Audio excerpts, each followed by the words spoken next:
Super ganda ng isang puno ng papayang ito. At hindi magkaintindihan kung paano bubunga sapagkat napakalago. Ang bunga niya ay hindi ganong malaki, katamtaman lamang. Ito yung gustong-gustong bilhin ng mga nagtitinula. At sapagkat ngayon ay lumalakas ang hangin at waring dadaan ang bagyo dito sa aming lugar, na kapag bumibigat ang isang bagay o pinipresyo ng isang bagay, malamang na ito'y mabali o maputol. Kaya't kung kayo'y magsasaka at nagtatanim ng mga halaman at alam ninyong lalakas ang hangin o darating ang bagyo, magbabawas kayo ng dahon. Ang dahilan ay para hindi sa gaanong ma-pressure sa bugso ng hangin. Pero ako'y nanghihinayang na damihan ng bawas.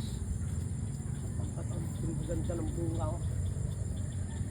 At ang papaya ay sadyang binabawasan ng dahon.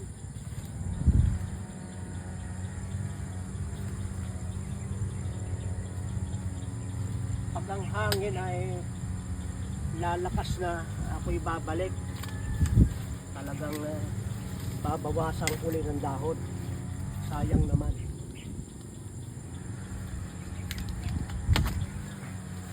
Nakakuha ako ng 5 dahon na napakagaganda. Ganito kagaganda yung ating ginagawang tea at kapsul na dahon ng papaya. Kaya alalahanin kapag babagyo, magbawas ang dahon ng ating mga halaman para huwag maputol o mabawasan ang pagkabali at pagkaputol. Maraming salamat sa pagsubaybay sa Natural Wilderness si Pastor Vito.